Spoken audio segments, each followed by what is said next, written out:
পারবো না। এই চরিত্র নিয়ে কবরে গেলে ফেরেশতা মুগুর নিয়ে রেডি আছে, শুধু কোপাবে, শুধু কোপাবে কবরে। কারণ উত্তম চরিত্র আল্লাহর কাছে বিরাট দাম।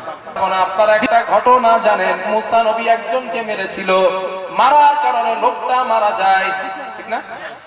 কথা বলেন না কেন? কি মেরেছিল বলেন দিন মুসা নবী? থাপ্পড়। কই শুনছেন আপনারা? কে বলছে আপনাদের? থাপ্পড় কই শুনছেন? তো কথা শোনাচ্ছিলাম কিয়ামতের দিন ইব্রাহিম নবী কেন বলবেন না এই অজুহাত পেশ করবেন? আমি তো বলছিলাম যে আমি অসুস্থ, তারা বুঝেছিল আমি শারীরিক অসুস্থ, কিন্তু আমি মানসিক অসুস্থ ছিলাম। না জানি তাদের এই বোঝার কারণে আল্লাহ আজ আমার সাথে কি ব্যবহার করবেন। চিন্তা করছেন কি মেন্টালিটি তাদের, কি ভয় তাদের।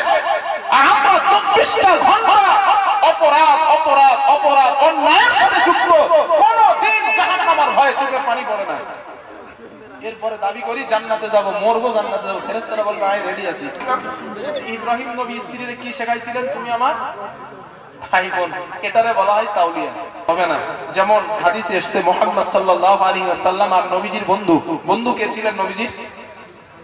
নবীর বাল্যকালের বন্ধু কে ছিলেন জানা আছে? সুতরাং মুসা নবী বলবেন পারবো না, ওয়ালাকিন আলাইকুম বিঈসা আলাইহিস সালাম, ঈসা নবীর কাছে যাও, তিনি তোমাদের জন্য আল্লাহর সামনে কথা বলবেন। কারণ ফাইন্নাহু রূহুল্লাহ ওয়া কালিমাতুহু, তিনি আল্লাহর দেওয়া রূহ, আল্লাহর দেওয়া কালিমা, তিনি তোমাদের জন্য কথা বলতে পারেন। নবীজি বলেন সাহাবাদের দল হাসরবাসীরা ঈসা নবীর কাছে দৌড়ে যাবেন, ঈসা নবীকে গিয়ে বলবেন ও পয়গম্বর ঈসা, ফায়াকুলুনা ইশফা'লানা ইলা রাব্বি, আপনি আমাদের জন্য আল্লাহর সামনে একটু কথা বলেন, হিসাব যেন শুরু হয়ে যায়। ঈসা নবী জবাব দিবেন না না, এটা আমার পক্ষেও মোটেও পসিবল না। একবার চিন্তা করো যুবক, ও চাচা যান, একবার ভেবে দেখেন আল্লাহর পরে যেই মানুষগুলার মর্যাদা, যেই মানুষগুলা পৃথিবীর সমস্ত সৃষ্টির মধ্যে শ্রেষ্ঠ, ওই মানুষগুলা জবাব দিবেন না না, আমাদের পক্ষে সম্ভব না। যাদের কোনো গুনাহ নাই, যারা কোনো গুনাহ করেন না, ওই মানুষগুলা বলবেন না না, আমাদের পক্ষে সম্ভব না, এটা আমরা পারবো না। একবার চিন্তা করেন আমাদের অবস্থা ওই দিন কি হবে।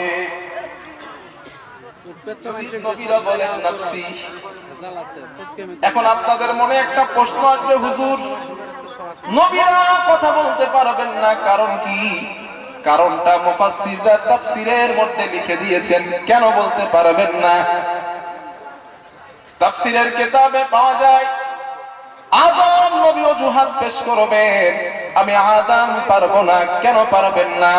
অজুহাত দিবেন লা তাকরাবা হাদিহিশ শাজারাতা ফাতাকুনা মিনাজ জালিমিন, আমি আদম, আমার পক্ষে সম্ভব না।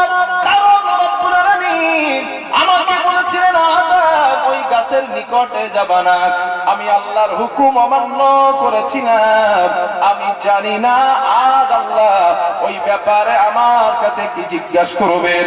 কিন্তু আপনারা আমারে বলেন আদম নবীর গুনাহ আল্লাহ মাফ করেছিল না করে নাই? আরো জোরে বলেন। নামাজ শেষে একটা দোয়া আমরা করি, মোনাজাত করি, কি বলি বলেন দিন? রব্বানা, আদম নবীকে আল্লাহ শেখালেন আদম বলো, ক্বালা রব্বানা যালামনা আনফুসানা। আপনাদের মুখস্থ আছে না এটা? এটা বলেন আমার সাথে, রব্বানা যালামনা আনফুসানা ওয়া ইন লাম তাগফির লানা ওয়া তারহামনা লানাকুনান্না মিনাল খাসিরিন। আদম নবী বলেন হে আমার রব, যালামনা আনফুসানা, আমি আমার নফসের প্রতি জুলুম করলাম, ওয়া ইল্লাম তাগফির লানা, যদি তুমি আমাকে ক্ষমা না করো, ওয়া তারহামনা, আমার প্রতি দয়া না করো, রহম না করো, লানাকুনান্না মিনাল খাসিরিন, আমি ক্ষতিগ্রস্তদের অন্তর্ভুক্ত হয়ে যাব। আল্লাহর হাবিব বলেন পয়গম্বর আদমকে আল্লাহ মাফ করে দিয়ে নবীর খাতায় নামটা লিখে দিয়েছিলেন। আল্লাহ মাফ করে দিলেন। এরপরে আদম নবীর টেনশন, জানি না কিয়ামতের দিন আল্লাহ এই ব্যাপারে আমাকে কি জিজ্ঞাসা করবে, সুতরাং আমি পারবো না। মুসা নবীর কাছে যাও, ইব্রাহিম নবীর কাছে যাও। ইব্রাহিম নবী বলবেন আমি তো পারবো না।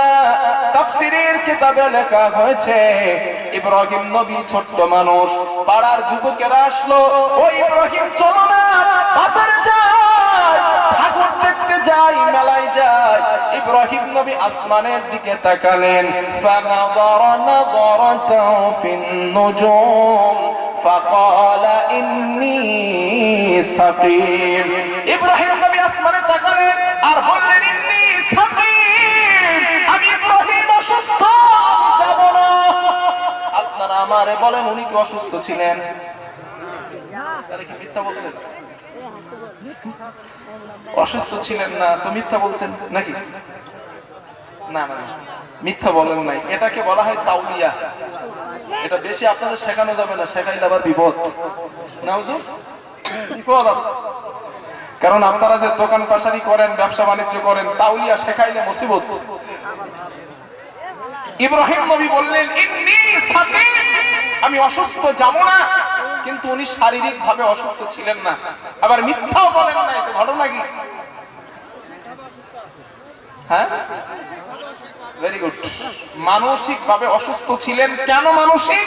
তার গোষ্ঠী, গোনা গোষ্ঠী, আত্মীয় স্বজন, পরিবার সব জাহান্নামে যায়। একজন নবী কিভাবে মানসিক ভাবে সুস্থ থাকতে পারেন, এটাই লিখছেন মুফাসসির।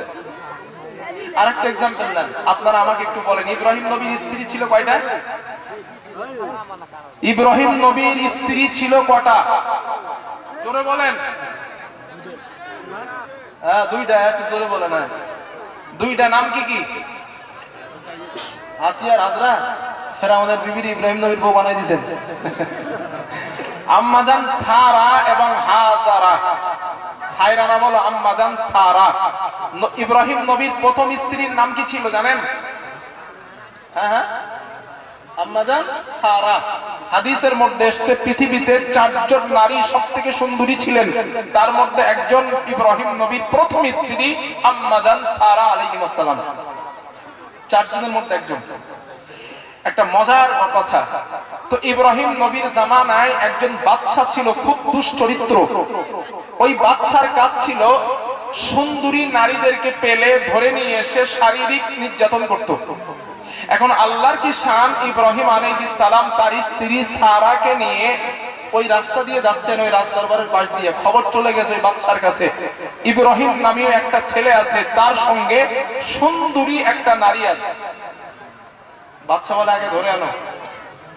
এখন ওই বাদশার একটা বৈশিষ্ট্য ছিল, যদি আপন ভাই বোন হয় তো বাদশা কিছু বলতো না, ছেড়ে দিত। এটা একটা বৈশিষ্ট্য ছিল। তো পয়গম্বর ইব্রাহিম যাচ্ছেন, প্রশাসন তারা ঘেরাও করবে। দূর থেকে আসছে ইব্রাহিম নবী বুঝে ফেলেছে আমার কেল্লা শেষ। এখন বিবিরে ডাক দিয়ে বলছে, সারা তুমি আমার সম্পর্কে কি হও? তাম্মাজান সারা বলছে, হুজুর আমি আপনার স্বামী, আমি আপনার স্ত্রী, আর আপনি আমার স্বামী। ইব্রাহিম নবী বললেন, স্বামী আর স্ত্রী এখন গুলি মারো, এখন তুমি আমার ভাই, আমি তোমার বোন। আমি তোমার ভাই, তুমি আমার বোন। সারা বলে আপনার মাথা শেষ। আমি আপনার জঞ্জলন্ত স্ত্রী আর আপনি ভাই বোন বানায় দেন আমারে। ইব্রাহিম নবী বলে, ভাই বোন এখন স্বামী স্ত্রী রাখ, আগে জীবন চাষা এখন আপন করেন, বাসা এসে গেছে। আরে হুজুর আপনি যে বললেন আমরা ভাই বোন, তো কোন অ্যাঙ্গেলে বললেন? ইব্রাহিম নবী বললেন, তোর বাপের নাম কি? উনি নাম বলছেন না, অরিজিনাল বাবার নাম কি? বলে আদম। তোর মার নাম? বলে হাওয়া। বলে আমারও বাপ আদম, আমারও মা হাওয়া। তো যদি বাপ মা আদম হাওয়া হয় তো আমরা সম্পর্কে কি হই? সারা বলে, কথা তো ঠিকই। বলে হ্যাঁ, তুই বাদশার কাছে যাবি, বাদশারে গিয়ে বলবি ইব্রাহিম আমার ভাই হয়। এটা কেন বলছে জানেন? ওই যে বাদশা ভাই বোন হলে ছেড়ে দিত, তাই বলছে। এখন সুন্দরী, এত সুন্দরী নারী বাদশা তো জীবনে দেখে নাই, মাথা পেস ঢিলা হয়ে গেছে। বলে কোনো কথা শুনতে চায় না ইব্রাহিমের স্ত্রী রান, ওই বোন যা হয় হোক কোনটা রান। বাচ্চা ধরতে যাবে, তো ধরতে যেই যাবে বাচ্চার হাত অবশ হয়ে গেছে। ঘটনা কি, কেন অবশ হয়েছে জানেন? কেতাবে লেখা হয়েছে ইব্রাহিম নবী আল্লাহর কাছে দোয়া করছিলেন, আল্লাহ আমি জানি তুমি আমার স্ত্রীর ইজ্জত সম্মান সব বাঁচাবা, তারপরও যদি একটু দেখাও। নবীর মন তো, উনি বুঝতে পারছেন যে আল্লাহ আমি আমার বিশ্বাস যে তুমি বাঁচাবা, তারপরেও বাদশা কি করছে না করছে যদি একটু দেখাইতেন তো ভালো হইতো। দেখছেন স্ত্রী কি জিনিস, আল্লাহর প্রতি ওনার ইয়াকিন বিশ্বাস আছে যে আপনি বাঁচাবেন, আমি 100%, যদি একটু দেখান যে কি হইতেছে না হইতেছে, যদি বাইচান্স কিছু হইয়া যায় তো গন্ডগোল, তো আল্লাহ একটু দেখান। তাফসীরের কিতাবে এসেছে ইব্রাহিম আলাইহিস সালাম আর ওই বাদশার রাজদরবারের মাঝখানে যতটা জায়গা ছিল পুরো জায়গাটা আল্লাহ তাআলা মাহরুম করে দিয়ে ডাইরেক্ট ইব্রাহিম নবীর দেখার ব্যবস্থা আল্লাহ করে দিয়েছিলেন। ইব্রাহিম নবী দেখতেছে, ধরতে গেছে হাত অবশ, সারা আমারে মাফ করো, আমি তোমারে ছেড়ে দিব। সারা দোয়া করছেন, আল্লাহ এরে ভালো করে দাও, ভালো হয়ে গেছে। আবার ধরতে আসছে, সামলাইতে পারে না তো, চরিত্র যাদের খারাপ, বিরুদ্ধা হয়ে গেলেও দেখবেন চরিত্র চেঞ্জ হয় না, ঠিক না? বিরুদ্ধা হয়ে গেছে, কবরে যাই, তারপরেও বলে হুজুর মন মানে না। আরে আরে আপনার বলছি না, আমার কাছে রেকর্ড আছে তো, মরে যাচ্ছে, ভালো করে হাঁটতে পারে না, এরপরেও খারাপ দৃষ্টি দিয়ে মহিলার দিকে তাকায়। আমি খুদ তারে জিজ্ঞাসা করছি এইগুলা কেন করেন, তো বলে মন মানে না, বাকি বিল্লাহ মন মানে না। বলে আপনার মনের গুলি মারি আমি, মন মানে না। আল্লাহ মরে যাবেন কয়েকদিন পরে, এখনো বলেন মন মানে না। তো চরিত্র যাদের খারাপ হয়, হাজারো চেষ্টা করলে তাদের চরিত্র শুধরায় না, এটা মনে রাখবেন। এই জন্য যুবক সম্ভব হলে এখন থেকে ফিরে আসেন। এত মনে করছেন বিরুদ্ধা হয়ে গেলে ফিরতে পারবো না, এই চরিত্র নিয়ে কবরে গেলে ফেরেশতা মুগুর নিয়ে রেডি আছে, শুধু কোবাবে, শুধু কোবাবে কবরে। কারণ উত্তম চরিত্র আল্লাহর কাছে বিরাট দাম, বিশাল দাম। উত্তম চরিত্রের কারণে কোটি কোটি মানুষ কিয়ামতের দিন নাজাত পাবে ইনশাআল্লাহ, কোটি কোটি মানুষ শুধু চরিত্রের কারণে। এই জন্য যুবক, আমাদের জীবনের সবথেকে মূল্যবান সম্পদ যুবক যারা, চরিত্র। চরিত্র ঠিক করো, তুমি পৃথিবীতে ডেভেলপ হবা। আর যদি চরিত্র তোমার ভালো না হয়, কখনো তুমি পৃথিবীতে সফলতা পাবা না। লিখে রাখো আমার কথা, লিখে রাখো। তো প্রিয় ভাই, বাদশা আবার ধরতে গেছে, যেই ধরতে গেছে ওর হাত পা সব পড়ে গেছে, আর ধরতে পারে না। সারা বলে, সারার কাছে বলে, সারা এবারটা মাফ করো, আমি কথা দিচ্ছি তোমার হাত ধরবো না। আবার দোয়া করছে, 3 বার যখন ধরতে যায় কোমর পর্যন্ত মাটিতে পুঁতে গেছে। সুবহানাল্লাহ বলবেন না? বাদশা বলল, সারা এবার কথা দিলাম, মাফ করে দাও, দোয়া চাও, আল্লাহ যেন আমারে ভালো করে দেন। আমি কথা দিলাম, আমি শুনেছি তোমার নাকি কোনো সন্তান হয় না, আমার কাছে খবর আছে তোমার কোনো সন্তান নাই, তুমি নাকি বন্ধা। তবে আমি কথা দিলাম, যদি তুমি আমার জন্য দোয়া করো, তোমার স্বামী ইব্রাহিমের জন্য আমি একটা দাসী উপহার দিব। ও সারা, যেই দাসীটার আল্লাহ পাক সন্তান দান করবেন। আম্মা জান সারা চিন্তা করলেন, আমার তো কোনো সন্তান নাই, সুতরাং আমি যদি মাফ করে দিই, একটা দাসী যদি পেয়ে যায়, এটা যদি আমার স্বামীকে উপহার দিই, তো আমার জন্য অনেক কল্যাণ হবে। আম্মা জান সারা দোয়া করলেন, আল্লাহ পাক ওই বাদশারে ভালো করে দিলেন। ওই বাদশার কাছে কাজ করতে হযরত ইসমাঈল আলাইহিস সালাতু ওয়াস সালামের আম্মা জান হযরত হাজরা আলাইহিমাস সালাম, হাজরাকে বাদশা দিলেন আর বললেন, সারা এই মহিলাটা আমার বিশ্বস্ত মহিলা, আমার কাছে থাকা খাদেম, আজ থেকে আজাদ করে দিলাম, এটা তোমার স্বামীর খাদেম হিসাবে দিয়ে দিলাম। ইব্রাহিম নবী হাজরাকে বিয়ে করলেন, ওই হাজরার পেটে আল্লাহ তাআলা ইসমাঈল আলাইহিস সালাতু ওয়াস সালামকে দান করলেন। কথা বুঝে আসছেন ইনশাআল্লাহ? কোত্থেকে কই গেছে দেখছেন? কথাটা কি বোঝাতে যাচ্ছিলাম? ইব্রাহিম নবী স্ত্রীরে কি শেখাইছিলেন, তুমি আমার ভাই বোন। এটারে বলা হয় তাওলিয়া। এটা খবরদার যেন 200 টাকার জুতো কিনে বলেন না, ভাই আল্লাহর কিনে 500 টাকায় কিনছি, ওটা কিন্তু মিথ্যা কথা হবে। হ্যাঁ, এটা কিন্তু হবে না। যেমন হাদিসে এসেছে মুহাম্মদ সাল্লাল্লাহু আলাইহি ওয়াসাল্লাম আর নবীজির বন্ধু কে ছিলেন? নবীর বাল্যকালের বন্ধু কে ছিলেন জানা আছে? হযরত আবু বকর সিদ্দিক রাদিয়াল্লাহু আনহু নবীজির বাল্যকালের বন্ধু ছিলেন আবু বকর। তো এই দুই বন্ধু দাঁড়ায় আছে, হঠাৎ উম্মে জামিলা এক মুষ্টি বালু নিয়েছে, নবীজিরে মারবে। আবু বকর নবীজিরে বলছে, হুজুর আপনি একটু চলে যান, উম্মে জামিলা আসছে। নবীজি বললেন, আরে আসতে দাও না, দাঁড়াও, আসতে দাও। উম্মে জামিলা আসছে, এসে আবু বকরে বলছে, ইয়া আবু বকর আইনা মুহাম্মদ, হ্যাঁ মুহাম্মদ কই? আবু বকর বলে, ঘটনা কি? নবী তো আমার পাশে দাঁড়ানো, আর ও আমারে জিজ্ঞেস করে মুহাম্মদ কই, তোমার বন্ধু কই? সর্বনাশ। আবু বকর চিন্তা করছে কি উত্তর দিব, যদি বলি যে কোনো কিছু বলি তো মিথ্যা হবে। রাসূল সাল্লাল্লাহু আলাইহি ওয়াসাল্লাম বিষয়টা বুঝতে পেরে যেখানে দাঁড়ায় ছিলেন একটুখানি সরে গেছে। যেই সরে গেছে, আবু বকর তো বিষয়টা বুঝে ফেলছে, জ্ঞানী মানুষ। উনি উম্মে জামিলা বলছেন, একটু আগে আমার দোস্ত এই জায়গায় ছিল, এখন আর না। কি বলছেন? একটু আগে এখানটাই ছিল, নবী ছিলেন, সরে গেছে। এটারে বলা হয় তাওহীদ। এটা ব্যবহার করা যায় কার্যক্ষেত্রে, তবে সব সময় না। 300 টাকার মাছ কিনলেন, ভাই বিশ্বাস করেন 500 টাকা দিয়ে কিনছি, না ভাই এটা কিন্তু জায়েজ হবে না, এটা হারাম। আল্লাহ কথাগুলো বোঝার তৌফিক দেন, বলেন আমিন।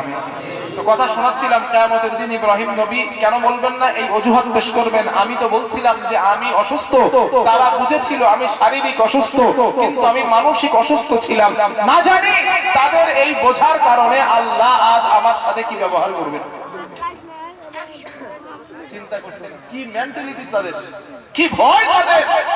আমরা 24টা ঘন্টা অপরাধ অপরাধ অপরাধ অন্যায়ের সাথে যুক্ত, কোনদিন জাহান্নামের ভয়ে চোখে পানি পড়ে না।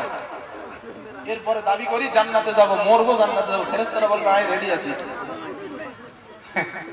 তওবা করেন, বেশি বেশি তওবা করেন। কষ্ট হচ্ছে না তো আপনাদের ইনশাআল্লাহ? আমার বন্ধুগণ, 3 নম্বর পয়গম্বর হযরত মুসা আলাইহিস সালাম বলবেন আমি তো পারবোই না। কেন পারবো না? আপনারা একটা ঘটনা জানেন, মুসা নবী একজনকে মেরেছিল, মারার কারণে লোকটা মারা যায়, ঠিক না? কথা বলেন না কেন? কি মেরেছিল বলেন দিন মুসা নবী? থাপ্পড়। কই শুনছেন আপনারা? কে বলছে আপনাদের? থাপ্পড় কই শুনছেন? মিলাদে? একটু কথা তো বলেন, শুনছেন কই? মিলাদে শুনছেন না আন্দাজে বলছেন? এটা wrong. This is the wrong answer. এটা রং। মুসা নবী থাপ্পড় মারে নাই। এখানে ওলামায়ে কেরাম ভাইরা আছেন, সূরা আল কসাস দেখবেন, যাকে মেরেছিলেন তিনি ছিল ফেরাউনের লোক কিবতি। আর মুসা নবীর কওমের মানুষ বনি ইসরাইল কওম এবং কিবতি ঝামেলা করছিল। মুসা নবী ঠেকাতে গিয়েছিলেন, মেটাতে গিয়েছিলেন, ওই কিবতিটা কোনো মতে মেটে না। আল্লাহ বলেন আমার মুসা রেগে ফাওয়াকাদাহু, মুসা আমার মুসা কিবতিরে ঘুষি মারছিল। ঘুষির আরবি হলো কদা। ঘুষির আরবি কি? ফাওয়াকাদাহু, মুসা আমার মুসা ঘুষি মারছিল, ফাকাদা আলাই, লোকটা সাথে সাথে মারা যায়। কথা বুঝে আসছে না? এক ঘুষিতে মরে গেছে। কি পাওয়ার দেখছেন? মরে গেছে। মারা যাওয়ার পর ইব্রাহিম নবী আল্লাহরে বলছেন, রব্বি ইন্নী যালামতু নাফসি, হে আমার রব আমি আমার নফসের প্রতি জুলুম করলাম, ফাগফিরলি তুমি আমারে মাফ করে দাও, ক্ষমা করে দাও। আল্লাহ সাথে সাথে বলেন মুসা ফাগফারা লাহু, আমি আল্লাহ তোমারে মাফ করে দিলাম। এরপরও টেনশন, যদি আল্লাহ জিজ্ঞাসা করেন মেরে কেন ফেলছিলেন, চিন্তা। মাফের সার্টিফিকেট পাইছেন। আর আমরা দুনিয়াতে এমন করে চলি, মনে হয় প্রত্যেকদিন সকাল আর সন্ধ্যা জিবরাইল এসে জান্নাতের টিকিট দেয়, ভাই তুমি জান্নাতি, যত পারো অপরাধ করো। চায়ের দোকানে দুটো একটা মামু আছে দেখবেন, চায়ের দোকানে বসে, বাম হাতে সিগারেট আর ডান হাতে চায়ের গ্লাস, ফুদায় আর দেখে ফুজাই কদ্দুর। মাগরিবের আজান কেটে যায় চায়ের দোকানে, এশার আজান পার হয় চায়ের দোকানে, ফজরের ওয়াক্ত নামাজ পার হয়, ঘুমের মধ্যে আবার আশা করে জান্নাতে যাব। আল্লাহ বোঝার তৌফিক দেন, বলেন আমিন। আমার বন্ধুগণ, পয়গম্বর মুসা নবী বলবেন না, আমার পক্ষেও তো সম্ভব না, তোমরা ঈসা নবীর কাছে যাও। ঈসা নবী বলবেন আমি তো পারবো না, কারণ গোটা পৃথিবীর খ্রিস্টানেরা আমি ঈসাকে আল্লাহর ছেলে বলেছিল।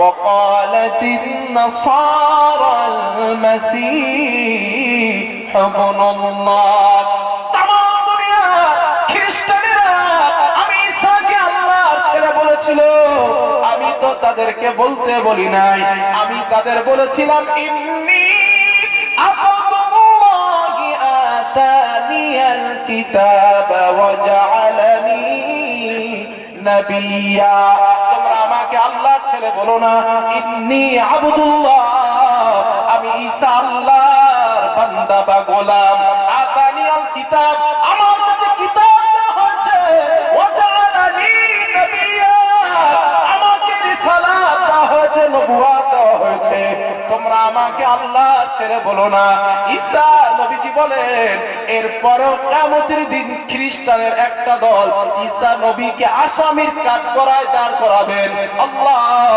ঈসা আমাদেরকে এক আল্লাহর দাওয়াত দেয় নাই এই বলে দাঁড় করাবেন সুতরাং ঈসা নবী বলবেন না না আমি ঈসা তোমাদের জন্য আল্লাহর সামনে কথা বলতে পারবো না তবে হাসরবাসীরা শোনো আমি ঈসা তোমাদেরকে একটা সাজেশন দেই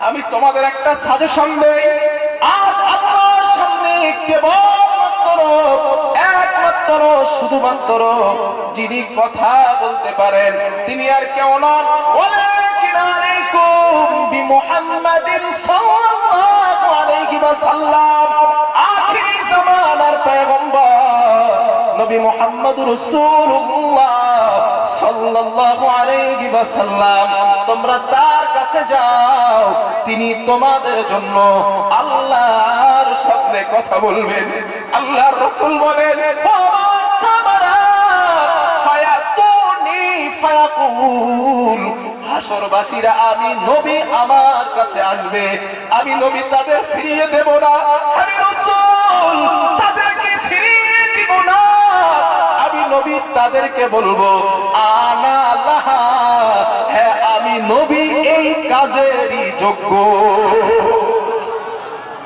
আমি মুহাম্মদ এই কাজের যোগ্য চলো আল্লাহর সামনে কথা বলবো নবী ওই জায়গায় সাহাবাদের কিছু কথা বললেন ভালো করে শুনেন আল্লাহর নবী বলেছেন ও আমার সাহাবারা ওই কিয়ামতের দিন আল্লাহ তাআলা আমাকে স্পেশাল কিছু বাক্য শেখায় দিবেন স্পেশাল কিছু কালিমা শেখাবেন তবে ওই বাক্যগুলা কি আমি মুহাম্মদ আজও জানি না হাদিসে আসছে লা ইয়াহজুরুনিল আন আমি মুহাম্মদ আজও জানি না তবে কিয়ামতের দিন ওই বাক্যগুলা আল্লাহ পাক আমাকে শেখায় দিবেন ওই বাক্যের মাধ্যমে ফাআহমাদাহু বিতিলকাল মাহামিদ আমি নবীজি ওই বাক্যের মাধ্যমে আল্লাহর প্রশংসা করব ওয়া খিরু লাহু সাজিদা আমি নবীজি আল্লাহর সামনে সিজদায় পড়ে যাব ফায়ুকালু ইয়া মুহাম্মদ আমাকে বলা হবে হে মুহাম্মদ ইরফা রাসাকা মুহাম্মদ তোমার মাথা ওঠাও ওয়াকুল বলো ইসমালাকা তোমার কথা শোনা হবে ওয়াসালতু তুমি যা চাও আজ তোমাকে তাই দেওয়া হবে ওয়াশফাআতু শাফা তুমি যার জন্য সুপারিশ করবা আমি রব তোমার সুপারিশ কবুল করে নিব লিল্লাহি কবুল করব হাবিব কার জন্য করবেন ও যুবক একবার চিন্তা করো যেই সময় ঈসা নবী তার মা মারিয়ামের কথা ভুলে গেছেন মুসা নবী ভুলে গেছেন সমস্ত নবীরা নিজে নিজের ব্যস্ত ওই সময় নবী মুহাম্মদ অফার পেয়েছেন ওই অফারটা কেমন ভাবে কাজে লাগালেন আল্লাহ বললেন যা বলবো আমি রব কবুল করব আল্লাহর নবী বলেন আল্লাহ কিছুই চাই না ফায়াকুলু ইয়া রব উম্মতি উম্মতি উম্মতি আল্লাহ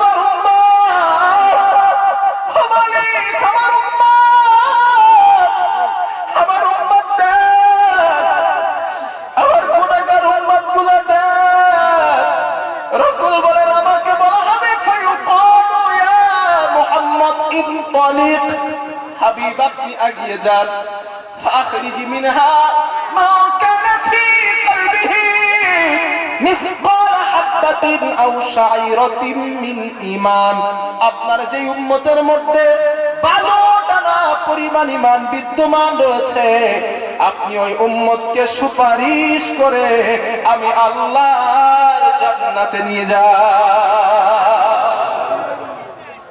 ভালোবাসা কম না বেশি? আরো জোরে বলেন। আল্লাহর রাসূল তো ফাতেমার কথা বলতে পারতেন, আমার পরিবার গুলারে আগে বাঁচাই, আমার আহাল গুলারে বাঁচাই, আমার বাবা মা গুলারে বাঁচাই। নবী এইটা না বলে বললেন, রব আমার গুনাহগার উম্মতরে আমারে দাও। রাসূল বলেন, আমি অনুমতি পাওয়ার পর আমি যাব, ফান তলিক ফাফাল, আমি যাব তাই করব, সুপারিশ করব। সুপারিশ করতে করতে ফেরেশতারা আমার কাছে আসবেন, ইয়া রাসূলুল্লাহ আপনার উম্মত আর নেই, আপনি চলে যান। আমার নবী বলেন, আমার মন বুঝবে না, না না আমার উম্মত এখনো আছে। আল্লাহর নবী বলেন, সুম্মা আউদ, আমি নবী আবার আগের জায়গায় চলে যাব। আগের যাওয়ার পর সুম্মা খিরু ফাহমাদাহু বিতিলকাল মাহামিদ, আমি ওই আগের শেখানো বাক্যের মাধ্যমে আল্লাহ প্রশংসা করব। সুম্মা খিরু লাহু সাজিদান, আমি নবীজি আবার সিজদায় পড়ে যাব। ফায়াকুলু ইয়া মুহাম্মদ, আমাকে বলা হবে, মুহাম্মদ তোমার মাথা ওঠাও। ওয়াসাল তুতা, তুমি যা চাও আজ তোমাকে তাই দেওয়া হবে। ওয়াসফাআতু শাফা, আবার যার জন্য সুপারিশ করবা আমি আল্লাহ তোমার সুপারিশ আবার কবুল করে নিব। নবীজি ডাক দিবেন, ফায়াকুলু ইয়া উম্মতি উম্মতি, উম্মত আমার গুনাহগার উম্মত। আল্লাহ ডাক দিবেন, হাবিব আগায়া যান, যে উম্মতের মাঝে সরিষার দানা পরিমাণ ঈমান আছে, আপনি ওই উম্মতের জন্য সুপারিশ করে আমি আল্লাহ জান্নাতে নিয়ে যান। রাসূল বলেন, আমি যাব উম্মতের জন্য, আমি রাসূল সুপারিশ করব। সরিষার দানা পরিমাণ ঈমানদার উম্মত যখন থাকবে না, ফেরেশতারা এসে বলবেন, হুজুর স্টপ, দাঁড়া যান, আপনার উম্মত আর নাই, আপনি চলে যান। নবী বলেন, আমার মন বুঝবে না, না না আমার উম্মত এখনো আছে। সুম্মা আউদ, আমি আবার আগের জায়গায় যাব, আমি আবার সিজদায় পড়ে যাব। আমাকে ডাক দেওয়া হবে, ইয়া মুহাম্মদ, মুহাম্মদ মাথা ওঠাও, কান্না করো না। সালতু, তো যা চাও তাই দেব। ওয়াসফাআতু শাফা, যার জন্য আবার সুপারিশ করবা আমি আল্লাহ তোমার সুপারিশ আবার কবুল করে নিব। নবীজি আবার বলবেন, আল্লাহ উম্মতি উম্মতি উম্মতি, আল্লাহ আমার গুনাহগার উম্মত, আমার গুনাহগার উম্মত। ও যুবক, হৃদয় থেকে বলো, তিনবার নবীজি কথা বলার চান্স পেয়েছেন, আল্লাহর রাসূল চেয়েছেন কাদের? আরো জোরে বলেন। তোমার বিবেক থেকে বলো, আমার নবীর এই ভালোবাসা অন্যায় ছেড়ে দেওয়া কি যথেষ্ট না? আরো জোরে বলেন। রাসূলের এই উম্মতের প্রতি মহব্বত হারাম ছেড়ে দেওয়া কি যথেষ্ট না? উম্মতের প্রতি ভালোবাসা নামাজি হবার জন্য কি যথেষ্ট না? বলেন, যথেষ্ট না? হবেন ইনশাআল্লাহ, নামাজি হবেন। রাসূল বলেন, উম্মত আমি তোমার জন্য আল্লাহর কাছে যখন আবার কান্না করলাম, আল্লাহ আমারে ডাক দিলেন, নবী যান, ফাখরিজ মিনহা মা কানা ফি কলবিহি আদনা আদনা আদনা, আপনার পরিমাণ ঈমান যাদের মধ্যে আছে আপনি ফাখরিজুহু মিনান নার, ওদেরকে জাহান্নাম থেকে বার করে নেন। এই জায়গাটা একটু মন দেন ভাইজান, আমি কিন্তু কথা বলা শেষ করব। আপনারা যদি মন অন্যদিকে দেন, দেখেন ভাই আমি খামোকা বকা বা বকতে না, আপনারা এটা ভুল করেন না ভাই। আমার আমি প্রথম থেকেই বলছি আপনারা মনোযোগ দেন, এতটা মানুষ বসে আছে, হাজার হাজার মানুষ আপনারা আছেন, এই কয়জন মানুষ জায়গা পাচ্ছে না, কি করবেন ওনারা? কমিটিদের বোঝা উচিত যে প্যান্ডেল ম্যান্ডেল গুলো খুলে দেন, সাইডে জায়গা হচ্ছে না, ওই সাইডের চট খুলে দেন না, বা সামনের চট খুলে দেন, সামনে বা সাইডের খবর খুলে দেন, মানুষের বসা। ভাই আপনারা একজন দাঁড়াবেন না, একটা মানুষ দাঁড়াবেন না, একজন দাঁড়াবেন না, মানা করছি আমি। কমিটির দায়িত্বে যারা আছেন সামনে যান, পিছনে গিয়ে এক সাইডের কাপড় খুলে দেন। ভাইজান আপনারা সব পিছনে চলে যান, পিছনে বসেন, আপনারা পিছনে চলে যান। এই সাইডে এদিকে কয়জন বসবে? এখানে 4-5 জন বুক হয়ে যাবে। ভাই এই যে আপনারা একটু এই সাইডে আসেন না একটু। না না না, এনাদের তোলা যাবে না, বিশৃঙ্খলা হবে। আপনারা পিছনে এখনো জায়গা আছে, আমার কাছে খবর আসছে পিছনে এখনো জায়গা আছে, পিছনে যান, পিছনে চলে যান, ইনশাআল্লাহ আল্লাহ বরকত দেবেন। সবাই একটু কলেমার জিকির করেন, আর একটু চেপে চেপে বসেন, লা ইলাহা ইল্লাল্লাহ। একটু চেপে বসেন না, সবাই চেপে চেপে বসেন ইনশাআল্লাহ।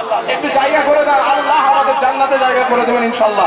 একটু চেপে বসেন, সবাই সবাই চেপে বসেন, লা ইলাহা ইল্লাল্লাহ, লা ইলাহা ইল্লাল্লাহ। একটা মানুষ উঠবেন না ভাই, উঠতে পারা করছি আমি, একজন উঠবেন না, বসা থাকা অবস্থায় চেপে আসেন, একটা মানুষ উঠবেন না, বসা থাকা অবস্থায় একটু চেপে আসেন, আর একটু জিকির করেন, লা ইলাহা ইল্লাল্লাহ, লা ইলাহা ইল্লাল্লাহ, সুবহানাল্লাহ, আলহামদুলিল্লাহ, লা ইলাহা ইল্লাল্লাহ, লা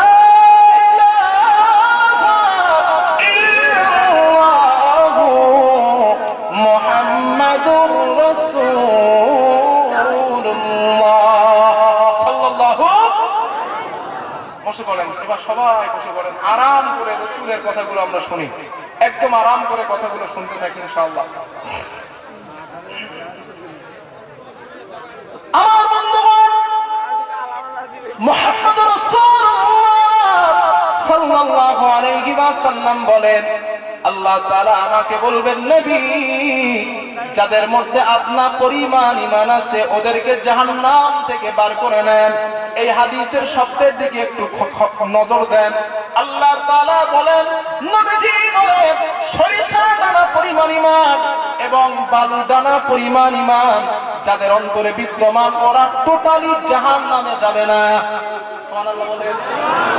সরিষা দানা ঈমান এবং বালু দানা ঈমান, ওরা টোটালি জাহান্নামে যাবে না।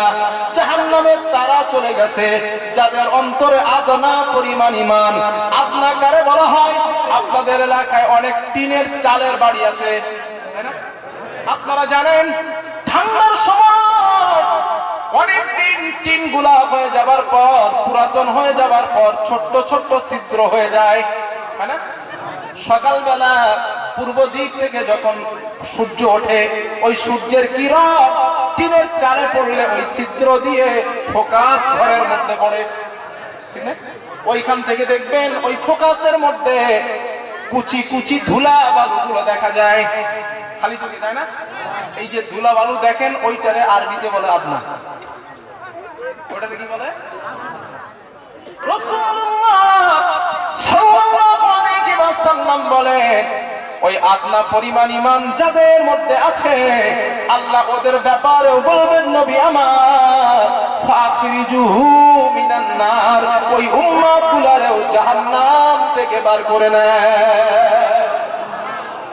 নবী বলেন, আমি বার করব জাহান্নাম থেকে আদনা পরিমাণ ঈমানদারকে বার করার পর আমি নবীর মন যেন বুঝবে না, না না আমার উম্মত এখনো আছে। মুহাম্মদ সাল্লাল্লাহু আলাইহি ওয়াসাল্লাম বলেন, আমি আমার আগের জায়গায় যাব, আগের জায়গায় চলে যাবার পর আগের নবীর শেখানের, আল্লাহর শেখানো বাক্যের মাধ্যমে আল্লাহর প্রশংসা করব। ওলামায়ে কেরাম ভাইজানেরা আছেন, আপনাদের দৃষ্টি আকর্ষণ করছি।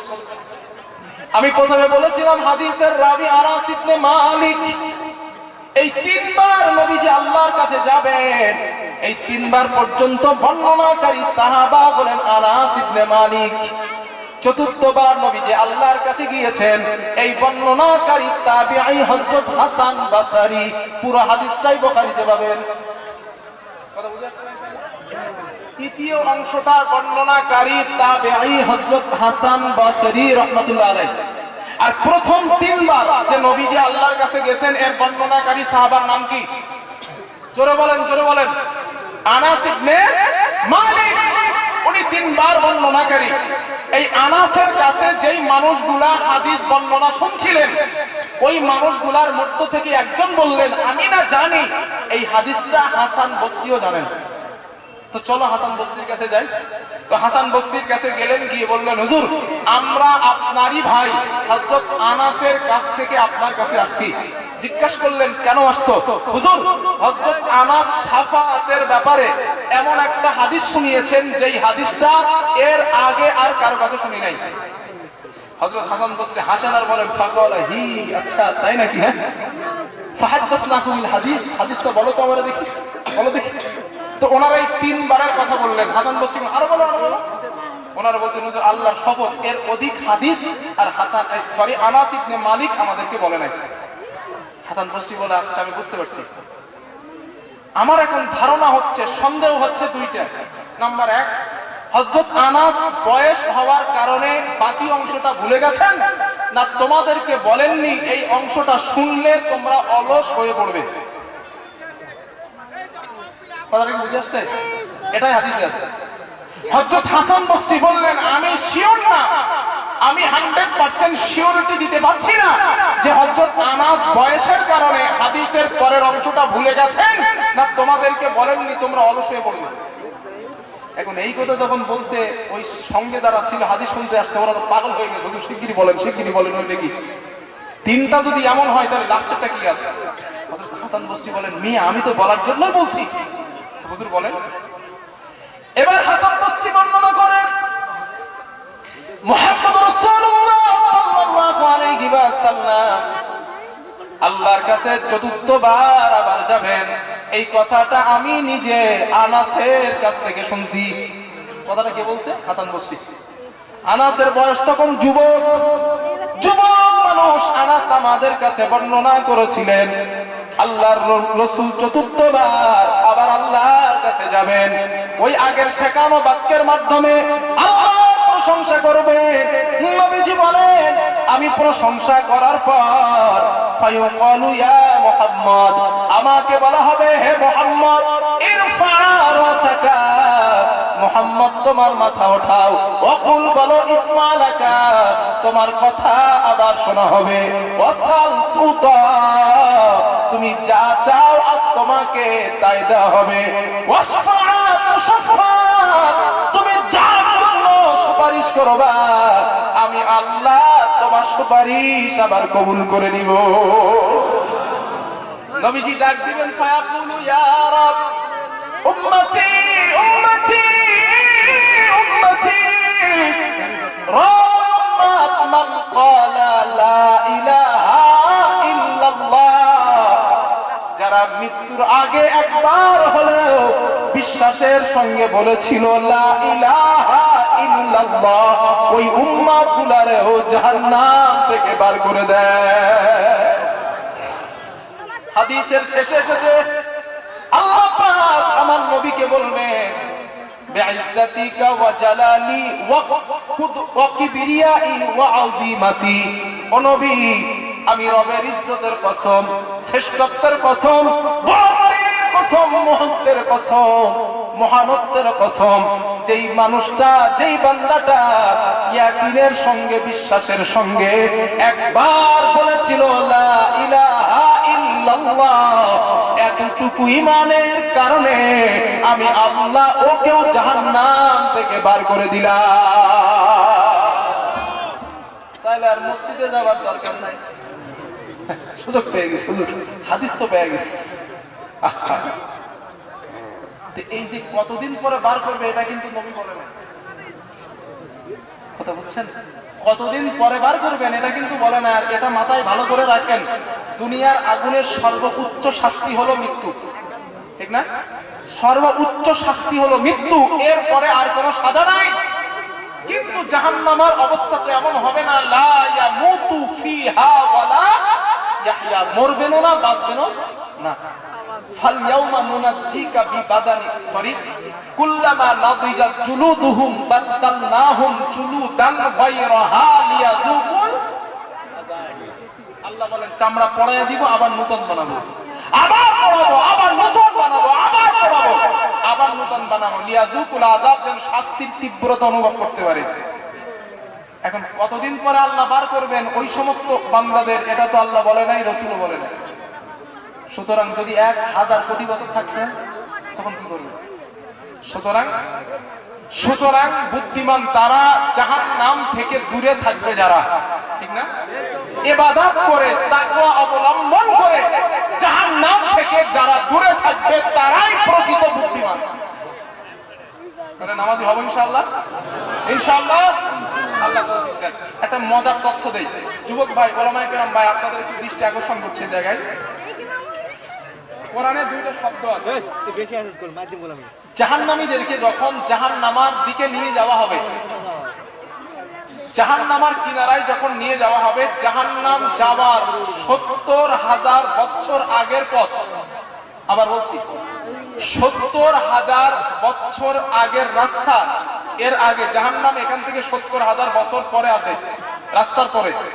এতটা দূর থেকে জাহান্নাম থেকে ঠান্ডা বাতাস, জাহান্নামের গরম বাতাস না, জাহান্নামের ঠান্ডা বাতাস ওই জাহান্নামীদের গায়ে স্পর্শ করবে। কি বাতাস বলছি? ঠান্ডা বাতাস। এই ঠান্ডা বাতাস স্পর্শ করার সাথে সাথে জাহান্নামীরা বলবে, এবার পৃথিবীর, দুনিয়া, কবর, হাসরের মধ্যে সর্বশ্রেষ্ঠ আযাব আমাদের জন্য শুরু হয়ে গেছে। আল্লাহ বলছে, হ্যাঁ, তাফসীরে মুহাম্মদ লিখছেন, এটা জাহান্নামীরা বলবে, জাহান্নামের ঠান্ডা বাতাস ওদের গায়ে লাগবে। এই ঠান্ডা বাতাস লাগার কারণে ওরা বলবে, পৃথিবীর শ্রেষ্ঠ আযাব আমাদের উপরে শুরু হয়ে গেছে। রাসূল বলেন, এখন ওদের গরম বাতাস লাগে নাই, জাহান্নামে দেয় নাই, 70,000 রাস্তা দূরে জাহান্নাম থেকে আসা ঠান্ডা বাতাস তাদের গায়ে লেগেছে। তাহলে জাহান্নাম কেমন হবে ভাই? যাবেন জাহান্নাম ইনশাআল্লাহ নাকি? আল্লাহ আমাদের জাহান্নাম থেকে হেফাজত করেন, বলেন আমিন। আর জোরে বলেন আমিন। কথা শোনাচ্ছিলাম কি, মুহাম্মদ সাল্লাল্লাহু আলাইহি ওয়াসাল্লাম আমাদের এত ভালোবাসেন, 4বার যত সময় পরিপূর্ণ উম্মতকে জাহান্নাম থেকে বার না করেছেন, তত সময় মুহাম্মদ জান্নাতে ভালোভাবে বসতে পারে নাই। এটা কিসের জন্য? যাতে উম্মত যেন জাহান্নাম থেকে বেঁচে যায়। তো ওই উম্মত আজকে কি ওয়াদা দিতে পারবেন যে হুজুর আজ থেকে রাসূলের সুন্নতের খেলাফ কাজ আর করব না? কথা দিতে পারবেন? কে কে দেখি একটু হাত তোলেন তো দেখি, কে কে কথা দিচ্ছেন যে রাসূলের সুন্নতের খেলাফ কাজ আর করব না ইনশাআল্লাহ? মাবুদ তুমি আমাদের হাত কবুল করো আল্লাহ। আল্লাহ আমি মুসাফির মানুষ, আল্লাহ আমি গুনাহগার, তবে তোমার রাসূলের কথা আমি মুসাফির। আল্লাহ আল্লাহ আমি তোমার কাছে দোয়া করি, যত মানুষ আমরা আছি প্রত্যেক মানুষটাকে রাসূলের মহব্বত দিয়ে আমাদের কলিজা ভরে দাও, বলেন আমিন। আর জোরে বলেন আমিন। হাদিস কয়টা বলছি? দুটো, তিনটে না? নবীজি আমাদের ভালোবাসেন, ভালোবাসার হাদিস নাম্বার 4। এই হাদিসটা বাড়িতে লিখে রাখবেন। এবার যেটা বলছি, বুখারী বর্ণনা আন আয়েশা সিদ্দিকা রাদিয়াল্লাহু তাআলা আনহা قالت আম্মা জান আয়েশা সিদ্দিকা রাদিয়াল্লাহু তাআলা আনহার বর্ণনা, তিনি বলেন, রাআইতু ইলা নবী সাল্লাল্লাহু আলাইহি ওয়াসাল্লাম তিবা নাফসি। আম্মা জান আয়েশা বলেন, আমি রাসূলুল্লাহ সাল্লাল্লাহু আলাইহি ওয়াসাল্লামকে মাঝে মাঝে দেখতে পেতাম। আম্মা জান আয়েশা বলেন, আমি নবীকে মাঝে মাঝে দেখতাম। আল্লাহর নবীর মেজাজটা ভালো, রাসূলের মুডটা অনেক ভালো। আম্মা জান আয়েশা বলেন, আমি নবীজির কাছে চলে গেলাম, আল্লাহর নবীর কাছে গিয়ে বললাম, ইয়া রাসূলুল্লাহ ইয়া দুআল্লাহ আলী, হুজুর আপনি আমার জন্য আল্লাহর কাছে একটু দোয়া করেন, আমার জন্য একটু দোয়া করেন। আল্লাহর রাসূল আম্মা জান আয়েশার জন্য দোয়া করলেন, আল্লাহুম্মা গফিরলি আয়েশা, ও আল্লাহ আয়েশাকে মাফ করে দেন, মা তাকদ্দামা মিন যামবিকা ওয়ালা তাআখার। আল্লাহ আয়েশার আগে জহরের গুনাহগুলো মাফ করে দেন। ওয়া মা আলানাত মা আসরাত মা আসরাত ওয়া মা আলানাত। আল্লাহ আয়েশার ছোট গুনাহ বড় গুনাহ, পিছনের গুনাহ সামনের গুনাহ, গোপন গুনাহ প্রকাশ্য গুনাহ, সব গুনাহগুলো মাফ করে দেন। আল্লাহর নবী এই দোয়া করার পর আম্মা জান আয়েশা বলেন, আমি যখন দোয়াটা শুনলাম ফাতহিকা, আমার হাসি পেয়ে যায়। আমি এত হাসলাম, হাসতে হাসতে আমার মাথাটা আমার কোলের মধ্যে চলে আসছে, এত হাসি আমি দিলাম।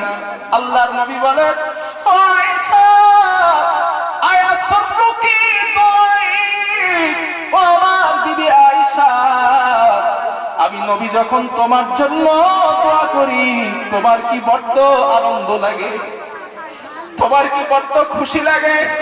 আম্মা জান আয়েশা বলেন, ইয়া রাসূলুল্লাহ, হুজুর আপনি তো বিশ্ব নবী,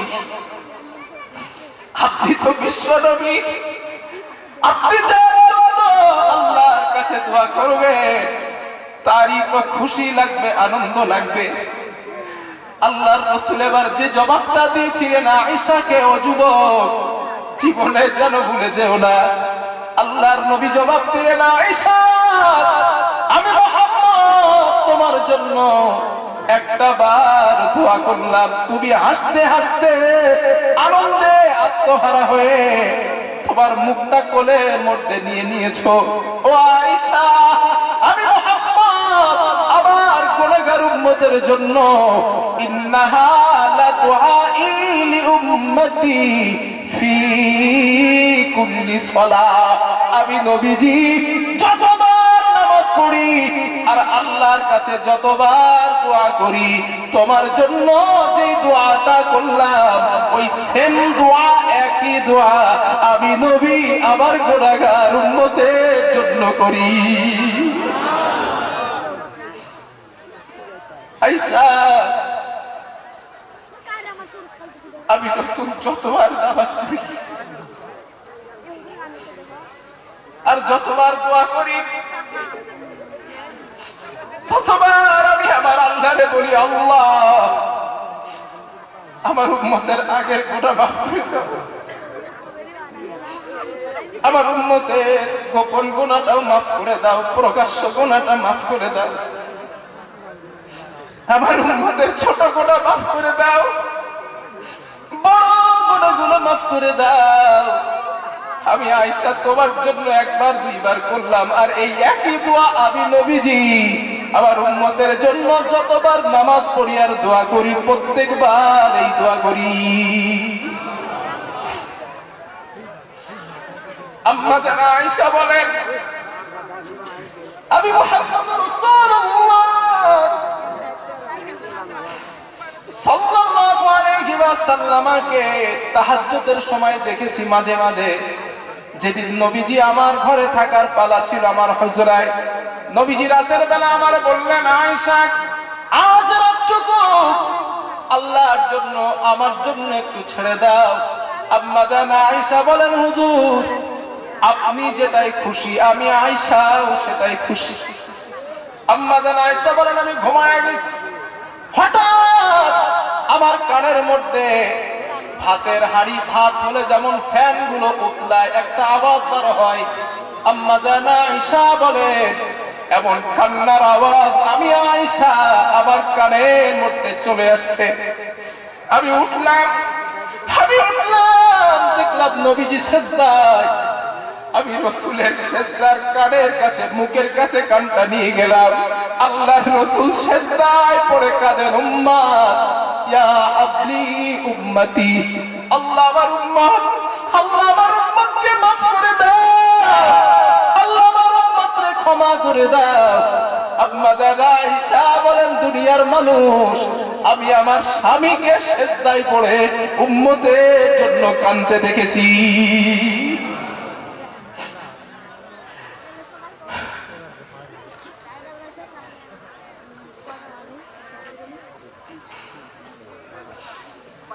আমার প্রিয় ভাইরা,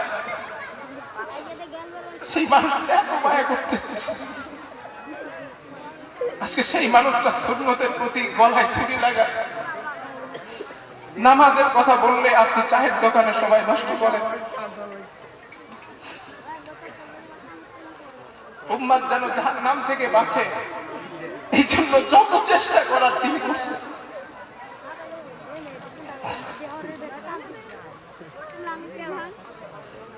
আল্লাহ আমাদের কথাগুলো বোঝার তৌফিক দেন। হাদিস নাম্বার 6, দেখেন মানুষ কারে বলে, মায়া মোহাম্মত কারে বলে। দেখেন আল্লাহর রাসূল বলেন, قال رسول الله صلى الله عليه وسلم, রাসূলুল্লাহ সাল্লাল্লাহু আলাইহি ওয়াসাল্লাম বর্ণনা, আল্লাহর নবী বলেন, মাসালি ওয়া মাসালুকুম কামাসালি রাজুলিন আওকাদা নারা।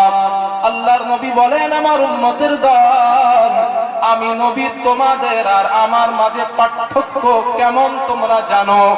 সাহাবারা বলেন কেমন?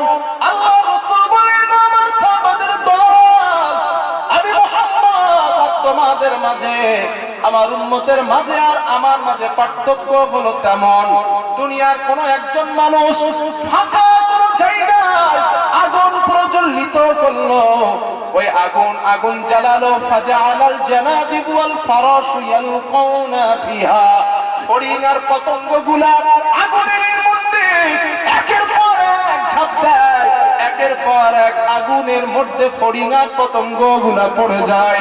আল্লাহর রাসূল বলে, ও আমার সাহাবারা, ওই মানুষটা ফড়িং আর পতঙ্গগুলারে আগুনে পড়া থেকে বাঁচাতে চায়, হাত দিয়ে দিয়ে বাধা দেয় আর বলে, তোরা আগুনে পড়িস না, আগুনে যাস না।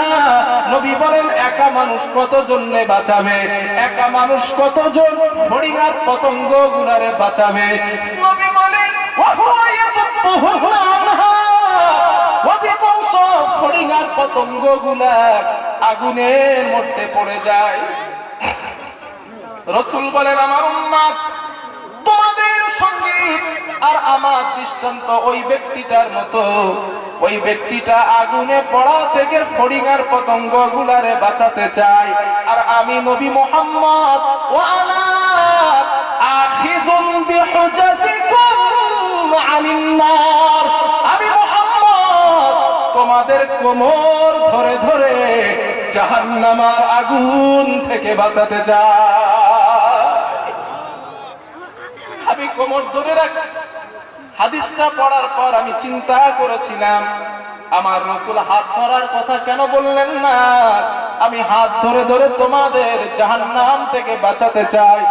আমার মাথায় চিন্তা আসছিল, ছাত্র জীবনে মুহাম্মদ সাল্লাল্লাহু আলাইহি ওয়াসাল্লাম হাতের কথা কেন বললেন না? আখিদুন বিহুজাজ, কোমরের কথা কেন বললেন? কোয়াডিক খেলা দেখছেন আপনারা? কোয়াডিক আমি জীবনে দেখছি একবার, ওইখান থেকে হাদিসের ব্যাখ্যা ঢুকে গেছে মাঝে। ছাত্র জীবন, আমার প্রজানদের বাড়িতে কোয়াডিক খেলা হয়, গরু দৌড়াদৌড়ি, যে পার্টি জিতবে তারে গরু দিবে। তো দেখতে গেছি ছাত্র জীবন তখন। তো ছাত্র জীবনে দেখছি, এখন দেখি কোয়াডিক খেলায় যদি কেউ হাত ধরে তো হাত ছিটকে চলে যায়, মানে না হাত ধরলে কিন্তু পাড়ি দিবে অন্যদিকে। আর চারে দেখছি যে মাজা ধরে ফেলছে কায়দা করে, ও গাটা হাত ছাড়াইতে পারে না, মাজা ধরলে ছাড়াতে পারে না। এর মানে হলো হাত ধরলে ধরাটা মজবুত হয় না, ভালো মজবুত হয় না, কোমরটা ধরা সব থেকে মজবুত। মুহাম্মদ সাল্লাল্লাহু আলাইহি ওয়াসাল্লাম বোঝান, উম্মত আমি তোমাদের কোমরটা ধরছি যেন কোনো মতে তোমরা জাহান্নামে না যাও। যুবক রে, সুদ খাওয়ার সময় একবার মনে করবা, মুহাম্মদ তোমার রাসূল তোমার কোমর ধরে রাখছে, তুমি যেন সুদ খেয়ে জাহান্নামে না যাও। নামাজ ছেড়ে দেওয়ার কথা মনে হলে একবার চিন্তা করবা, মুহাম্মদ তোমার কোমর ধরে রেখেছে, তুমি নামাজ কাজা করে যেন জাহান্নামে না যাও। মিথ্যা কথা বলার কথা মনে হলে একবার চিন্তা করবা, মুহাম্মদ তোমার কোমর ধরে রেখেছে, তুমি যেন জাহান্নামে না যাও। তোমার যখন গুনাহ করার কথা মনে হবে একবার ভাববা, একবার যে মুহাম্মদ আমার রাসূল আমার কোমর ধরে রাখছে, আমি যেন জাহান্নামে না যাই। না না না, আমি গুনাহ করব না, আমার নবী চায় আমি জাহান্নাম থেকে বাঁচি। কেন যুবক, আমি তোমার চিন্তার খোরাক দিচ্ছি। বাকিউল্লাহর সাথে আর দেখা হবে কিনা জানি না, সেটা ভিন্ন কথা। তবে আজ আমার তোমাদের কাছে চিন্তার খোরাক দিচ্ছি, কথাগুলো রেকর্ডিং করো, পরে শুনে নিও। একটু ভেবো ভাই, গুনাহ করতে মন চাইলে একটু ভাববা। যুবক একটু ভাববা। আল্লাহ কথাগুলো বোঝার তৌফিক দেন, বলেন আমিন। হাদিস নাম্বার, রাসূল আমাদের মহব্বত করেন। আল্লাহর নবী বলেন, আপনাদের কষ্ট হচ্ছে? শেষ করে দিই নাকি? থাকবেন এখন ইনশাআল্লাহ। আল্লাহর রাসূল বলেন, ক্বালা রাসূলুল্লাহ সাল্লাল্লাহু আলাইহি ওয়াসাল্লাম, রাসূলুল্লাহ সাল্লাল্লাহু আলাইহি ওয়াসাল্লামের বর্ণনা, আল্লাহর নবী বলেন, নবীজি বলেন, মা মিন মুসলিমিন, নবীজি বলেন একজন মুসলমান আরেকজন মুসলমানের যতটা আপন, আমি মুহাম্মদ এর থেকে তোমাদের আরো বেশি আপন। কথাটা কি বুঝেছেন আপনারা? না আরেকবার বলি। নবীজি বলেন একজন ইমানদার ভাই আর একজন ইমানদার ভাইয়ের যত আপন, আমি নবী মুহাম্মদ ওর থেকে তোমাদের আরো বেশি আপন।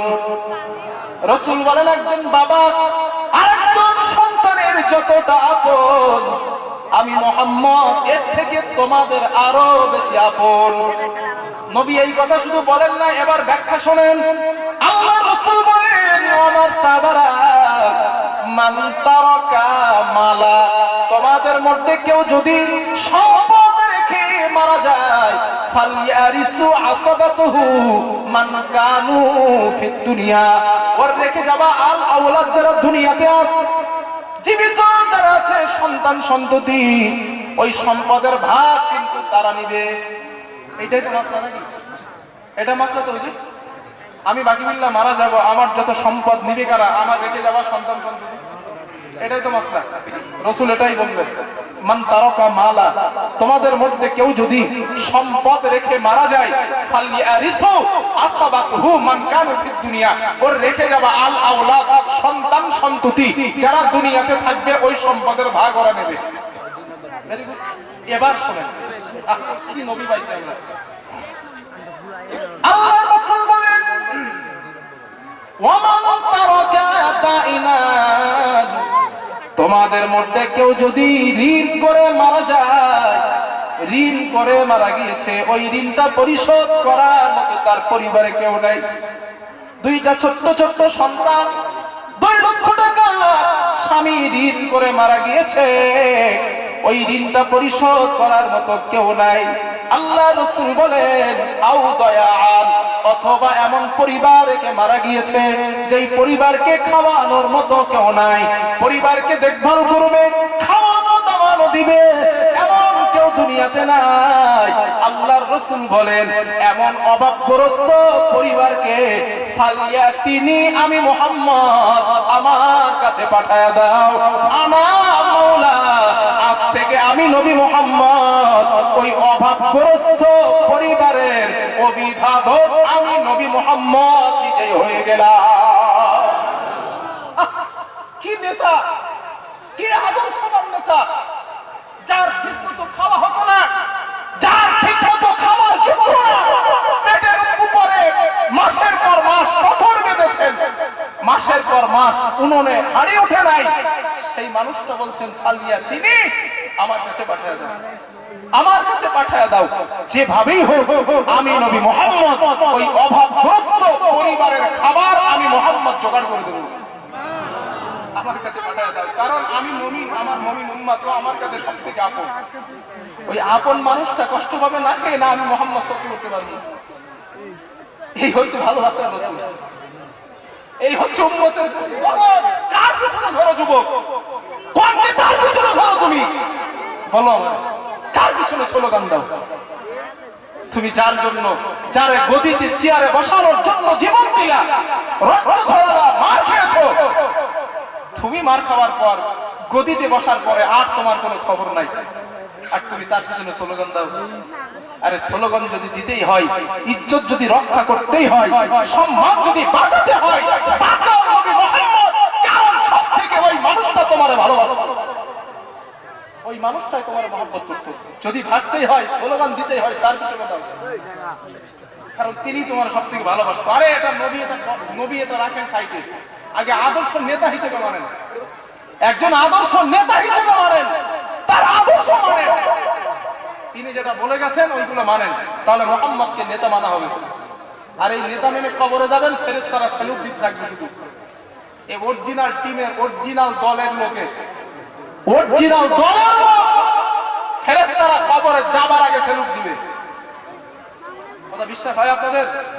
যদি মুহাম্মদ সাল্লাল্লাহু আলাইহি ওয়াসাল্লামকে অরিজিনাল নেতা মনে করে মরতে পারেন, রাসূল বলেন এই মানুষটা যখন কবরের মাটির কাছে যাবে, তোমরা লাশটাকে, খাটিয়াটা কবরের মাটির উপরে রাখবা, ওই কবর লাশের কানে কানে বলবে তোর শরীর কবরে রাখতে দেরি হবে, আমি কবর জান্নাতের বাগান হতে দেরি হব না। তোর শরীর কবরে রাখতে দেরি হবে, আর তোর লাশ, তোর চেহারা নূরে নূরান্বিত হতে দেরি হবে না। রাসূল বলেন ও সাহাবাদের দল, তোমাদের চর্ম চোখে তোমরা দেখো।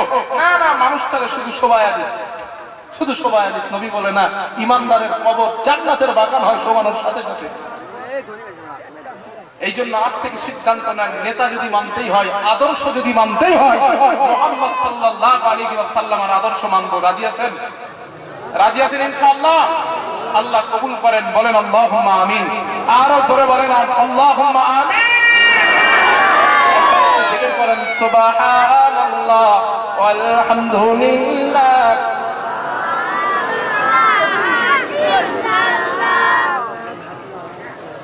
সুবহানাল্লাহ ওয়ালহামদুলিল্লাহ ওয়ালা ইলাহা ইল্লাল্লাহ, লা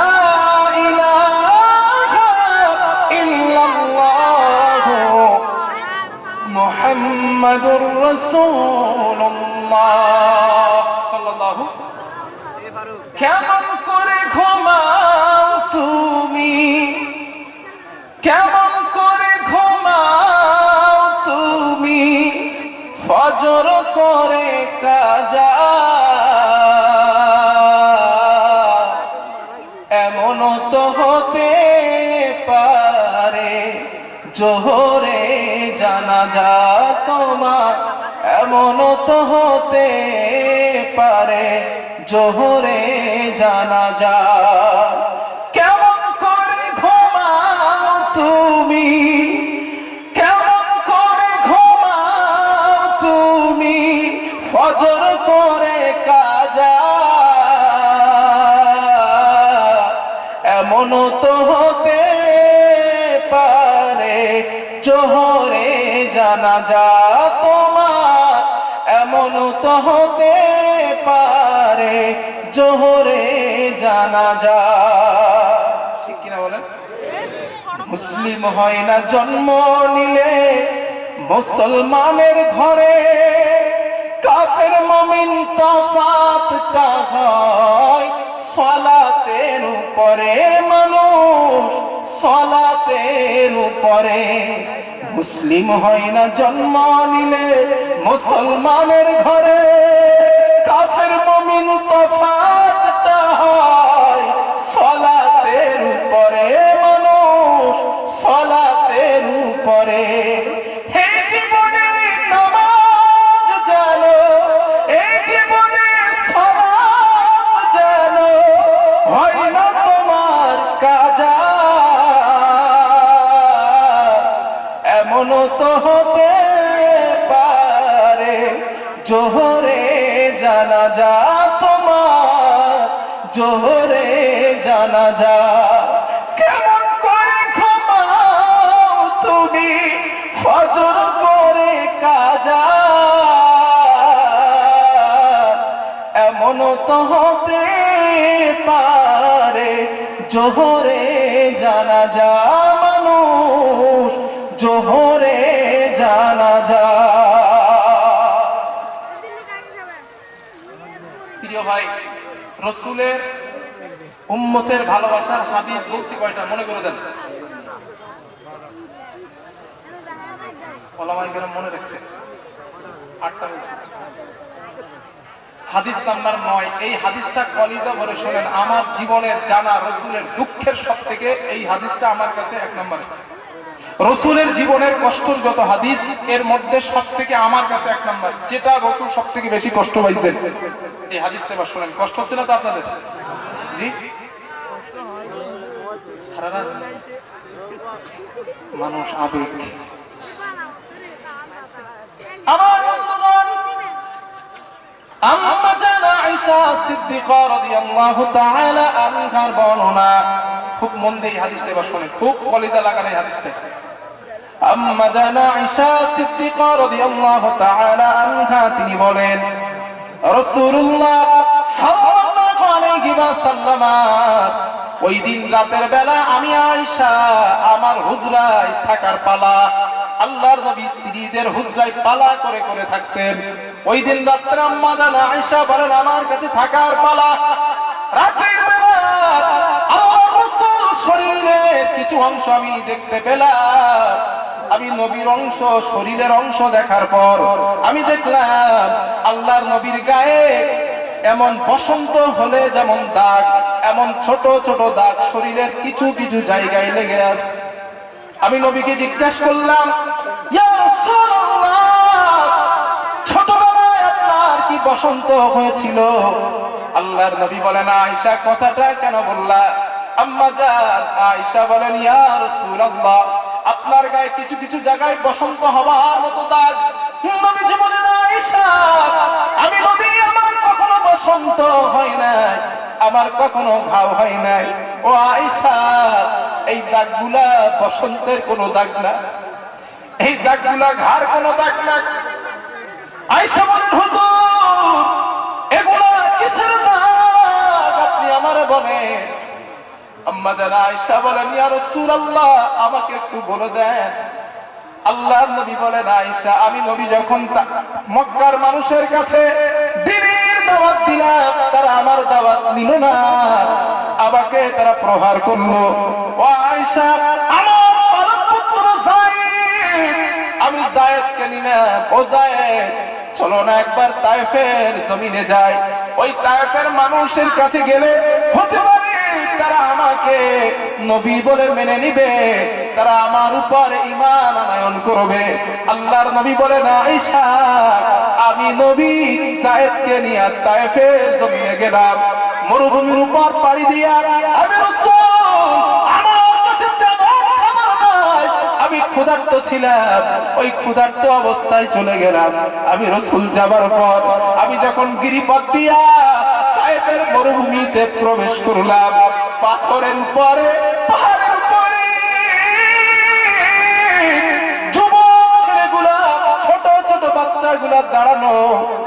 আমি নবীরে তারা পুতিরা মুহাম্মদ বলে গালি দেয়। আমি নবীরে সন্তান হারা বাবা বলে গালি দেয়। আমি মুহাম্মদের সন্তান হারা বাবা এতিম মুহাম্মদ বলে গালি দেয়। আমাকে পাগল মুহাম্মদ বলে তারা গালি দেয়। ও আয়েশা, তারা শুধু গালি দেয় না, পাথর বলে নিয়ে আমি নবীজি আমার উপরে তারা বৃষ্টির মতো বর্ষণ করা শুরু করলো। আমাকে তারা মারা শুরু করছে, গায়ে থুতু দিল। আমার সঙ্গে থাকা যায় ওদেরকে গিয়ে বলল, তোমাদের যত রাগ আমি যায়েদ আমার উপর থেকে ওঠায় নাও, আল্লাহর নবীরে ছেড়ে দাও। নবীজিরে তারা ছাড়ে নাই। হযরত যায়েদ বলেন, নবীজির পাথর কপাল মোবারকে লেগে যায়, কপাল দিয়ে রক্ত ঝরা আরম্ভ করলো। আমি আমার মাথা থেকে পাগড়িটা খুললাম, নবীজির ক্ষত স্থানে চেপে দিলাম। আল্লাহ রাসূলের শরীর দিয়ে রক্ত ঝরে। আমি যায়েদ আমার পাগড়ি দিয়া রক্ত মোছা আরম্ভ করলাম।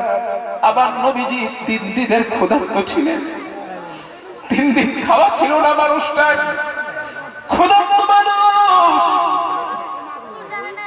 রক্ত ছটফটে ছটফটে মুহাম্মদ এক জায়গায় বসে গেলে কাফেরগুলো পাহাড় থেকে নামছে। আবার নবীকে একটা জোরে আঘাত করলেন, ধাক্কা দিলেন। ওই ধাক্কায় আবার নবী পড়ে গিয়া বেহুশ হয়ে যায়। কাফেররা চিন্তা করলো মুহাম্মদ মনে হয় মারা গেছে, কিন্তু না না, কিছু সময় পর আবার নবীর আবার হুঁশ আসছে। আবার তারা উঠালো, রাহমাতুল লিল আলামিন আমার রাসূলকে তারা আবার ধাক্কা দিল। ওই ধাক্কায় আমার নবীজি আবার পড়ে গেলেন। হযরত যায়েদ বলেন, আমি তাদের অনুরোধ করলাম, তাদেরকে বললাম আমাকে তোমরা মারো, আবার জীবন নিয়ে নাও, বিনিময় আমার রাসূলকে ছেড়ে দাও। হযরতে যায়েদ বলেন তারা আমার কথা শোনে না। নবীজিকে দুইবার বেহুশ করলো, তিনবার আবার ধাক্কা মারলো। আল্লাহ রাসূল আবার বেহুশ হয়ে পড়ে যায়। হযরতে যায়েদ বলেন নবীজির আর হুঁশ আসছে না। হাদিস বুখারীর বর্ণনা। উমরা হজে যারা গিয়েছেন তায়েফের ময়দানে গিয়ে দেখবেন তিন রাস্তার একটা মুখ আছে, তিন আলি আপনারা যেটা বলেন, ওই তিন রাস্তার মুখে একটা পাথর এখনো কাটা তার দিয়ে ঘেরা আছে। হাদিসের বর্ণনায় যায়েদ বলেন ওই পাথরটার গায়ে আমার নবীকে হেলান দিয়ে আমি বসিয়েছিলাম। ওই পাথরের গায়ে হেলান দিয়ে বসানো আমি নবীজি কপালে হাত দিয়ে দেখলাম রাসূলের কপাল প্রচন্ড গরম, রাসূলের হুঁশ আসে না। আমি মনে করলাম না জানি আমার নবী শহীদ হয়ে যাবে। কাফেরেরা পাহাড়ের মাথায় দাঁড়ায়া কদ কুতিলা মুহাম্মাদুন কদ কুতিলা মুহাম্মাদুন, মুহাম্মদ মারা গেছে, মুহাম্মদকে আমরা হত্যা করে ফেলেছি, এই কথা এলান হয়ে গিয়েছে। হযরতে যায়েদ বলেন আমি টেনশনে পড়ে গেলাম, আমার রাসূল না জানি দুনিয়া থেকে বিদায় হয়ে যায়। কিছু সময় পর আমি দেখলাম আল্লাহর রাসূল চোখটা উঁচা করে মাথাটা উঁচা করে আসমানের দিকে তাকালেন। নবী আসমানে তাকায়, আয়েশাকে বলেন আয়েশা, আমি রাসূল আসমানে তাকানোর পর আমি নবী দেখতে পেলাম ফাইদা আনা বিসাহাতি জিবরিল, হযরতে জিবরাইল তার নূরের ডানা দিয়ে আমি নবীর মাথার উপরে ছায়া করে দাঁড়ায় আছে। আমি জিবরাইলকে বললাম ইয়া আখি জিবরিল, ও ভাই জিবরিল, কি ব্যাপার তুমি এখন এখানে?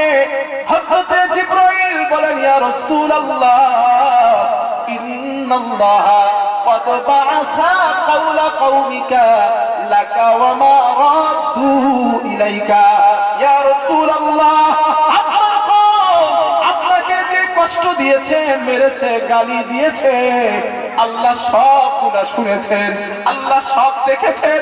وقد بعث إليك ملك الجبال, হুজুর তাকায় দেখেন পাহাড়ের ফেরেশতা আল্লাহ আমার সাথে পাঠায়া দিয়েছেন লিতামুরহু বিমা শিতা ফিহি, ইয়া রাসূলুল্লাহ আপনি ওদের যে অনুমতি দিবেন আপনার অনুমতি তারা পালন করতে রাজি। হুজুর যে অনুমতি দিবেন তারা পালন করবে। আল্লাহর নবী বলেন আয়েশা নাদানি মালাকুল জিবাল, পাহাড়ের ফেরেশতারা আমাকে ডাক দিল, ইয়া মুহাম্মদ সাল্লামা আলাইয়া, আমাকে তারা সালাম জানালো। সালাম জানানোর পর আমাকে বলেন ইয়া রাসূলুল্লাহ, আল্লাহ আমাকে আমাদের পাঠিয়েছে, আপনি যে অনুমতি দেবেন হুকুম করবেন, আপনার হুকুম আমরা যথাযথ পালন করব। আল্লাহ রাসূল জিজ্ঞাসা করলেন ও পাহাড়ের ফেরেশতাদের দল, কি হুকুম তোমরা চাও? আমি মুহাম্মাদের কাছে তোমরা চাও। পাহাড়ের ফেরেশতারা বলেন ইয়া রাসূলুল্লাহ একবার অনুমতি দেন। ওই যে বিরাট তখন পাহাড় যেটাই দাঁড়ায় তারা আপনারে আঘাত করেছে, আপনারে মেরেছে, হুজুর ওই পাহাড়টা উঁচা করে তায়েফবাসীদেরকে ধ্বংস করে দিব, হুজুর একবার আমাদের অনুমতি দেন। নবীজি জবাব দিলেন যুবক শোনক, কি মায়া কি ভালোবাসা।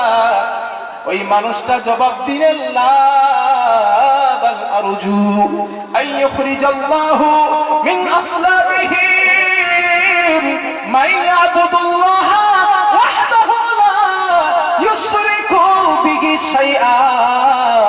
না না, আমি নবী মুহাম্মদ তোমাদের অনুমতি দিব না।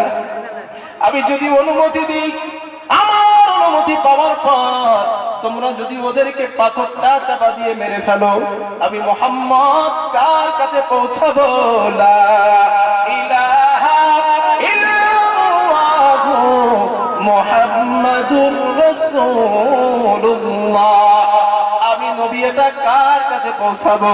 আমার বিশ্বাস আর যারা আমাকে মারলো, আমাকে যারা আঘাত করলো, এদের সন্তান সন্ততি ঔরসেরা একদিন আমি নবীর কাছে কলেমা পড়ে মুসলমান হয়ে যাবে।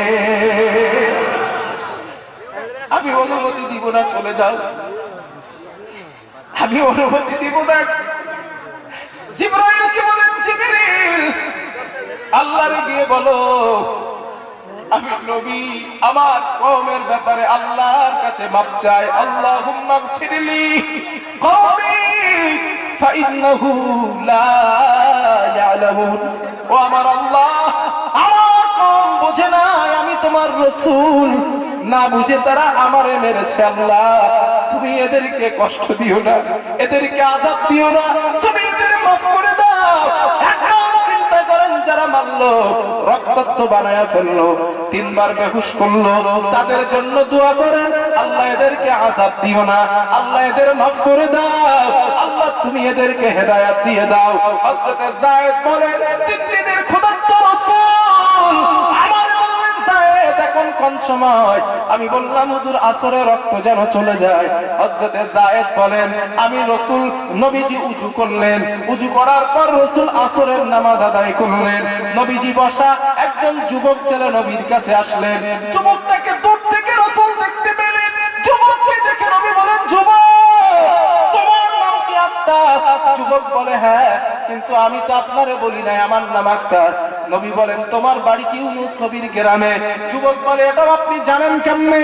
যুবককে নবীজি বললেন, যুবক ইউনুস নবী আল্লাহর নবী, আমি মুহাম্মদ আল্লাহর নবী। একজন নবীর খবর আরেকজন নবীর কাছে আল্লাহ দিয়ে দেন।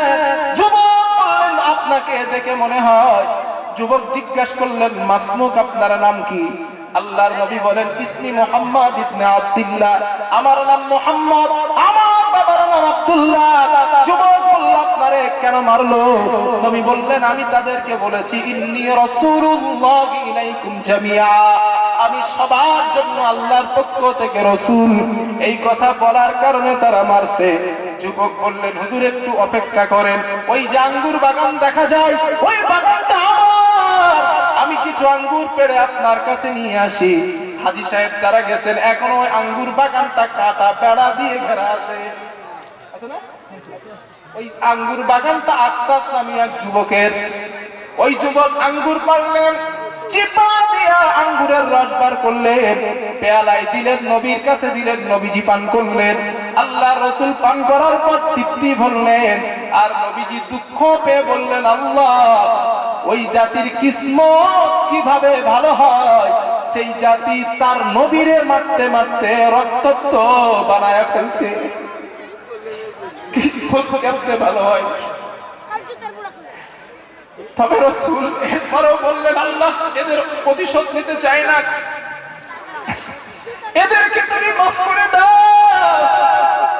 আল্লাহ এদের আমি প্রতিশোধ নিব না। এত দয়ার রাসূল আল্লাহ তারে বানাইছেন। আল্লাহ অমনি বলে নাই, নবী ফাবিমা রাহমাতিন মিনাল্লাহি লিনতা লাহুম ওয়ালাউ কুনতা ফাযযান গালিযাল কলব। ও নবী, তোমার রবের দয়া তোমার প্রতি এতটাই যে তোমার রব তোমার হৃদয়টাকে এত নরম বানিয়েছে, তোমার কাছে মানুষেরা আসলে সিমেন্টেড হয়ে যায়, কেউ ফিরে যায় না। জোরে জোরে বলেন সুবহানাল্লাহ। নারে কেউ ফিরে যায় না। নবী রাসূলের উদারতা ভালোবাসা শুধু তায়েফের জন্য দেখান নাই, এই উদারতা ভালোবাসা মক্কার কাফেরদের জন্য দেখিয়েছেন। বুখারীর একটা বর্ণনা শুনেন, মুহাম্মদুর রাসূলুল্লাহ সাল্লাল্লাহু আলাইহি ওয়াসাল্লাম কাবার চত্বরে গেলেন। ফালাম্মা আসবাহা আবু জাহলিন, আবু জেহেল সকালবেলা চলে গেছে। আবু জেহেলের বন্ধু যারা ছিল তারাও কাবার চত্বরে প্রবেশ করেছে। আল্লাহর নবী দা সাল্লার নামাজে দাঁড়ালেন।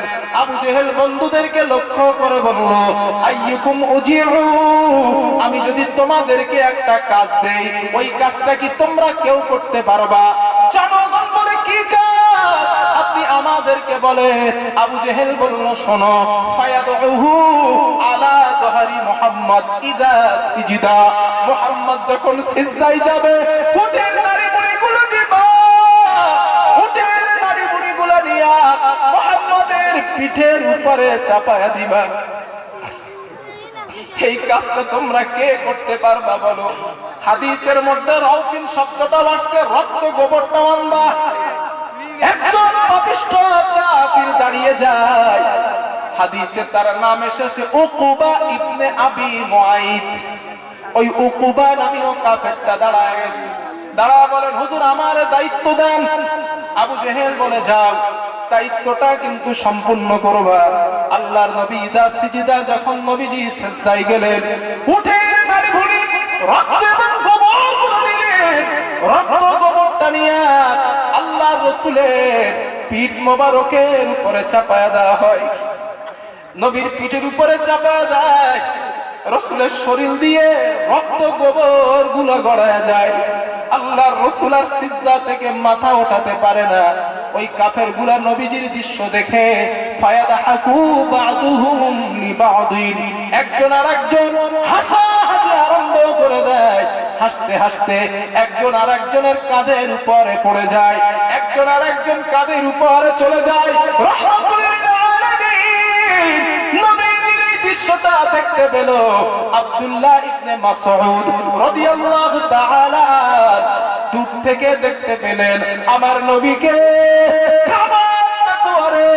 কাফেরেরা আবার রাসূলকে কষ্ট দেয়। হযরত মাসউদ দৌড়ে ফাতেমার বাড়ি গেলেন, ডাক দিলেন ইয়া ফাতিমা তাআল ইনা, ও ফাতিমা এদিকে এসো, তোমার বাবাকে কাফেররা কষ্ট দেয়। ও ফাতিমা, তোমার বাবারে তারা কষ্ট দিতেছে। হযরত ফাতিমা দৌড়ে গেলেন, রাহমাতুল লিল আলামিন নবী তখনও সিজদার মধ্যে আছেন, রাসূল তখনও সিজদায়। হযরত ফাতিমা আল্লাহর রাসূলের পিঠ মোবারক থেকে উটের নাড়িভুড়ি গুলো সরায় নিলেন, রাসূলের হাত ধরে তুললেন। হাদিসের মধ্যে আসছে ফাজআলাত তাবকি তুকাব্বিলুহু ফাতিমা, হযরত ফাতিমা আল্লাহর রাসূলকে চুমা দেয় আর চোখের পানি ছেড়ে ছেড়ে কান্না করে, চুমা দেয় আর কান্না করে। আল্লাহর নবী জিজ্ঞাসা করলেন মা ইবকি কিয়া ফাতিমা, ও ফাতিমা তুমি কেন কান্না করো মা? কিসের জন্য তুমি কান্না করো? হযরত ফাতেমা বলেন আব্বু কদ শাহাবা লাউনুহু ওয়া কাউলাকা সিয়াবু, ও আব্বু আপনার জামাটা ছিঁড়ে গিয়েছে, আপনার চেহারার রং রক্তে বিবর্ণ হয়ে গিয়েছে আব্বু, এই জন্য আমি ফাতেমা কান্না করি।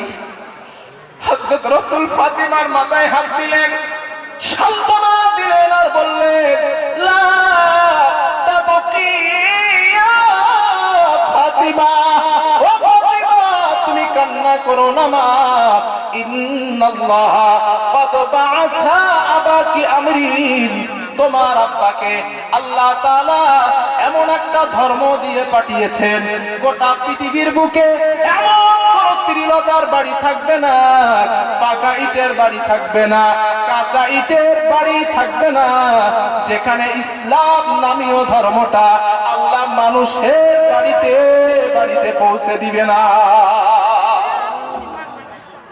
সুবহানাল্লাহ বলেন। রাসূল কি কথা বলছেন? ফাতিমা কান্না করিস কেন? কেন কাঁদিস?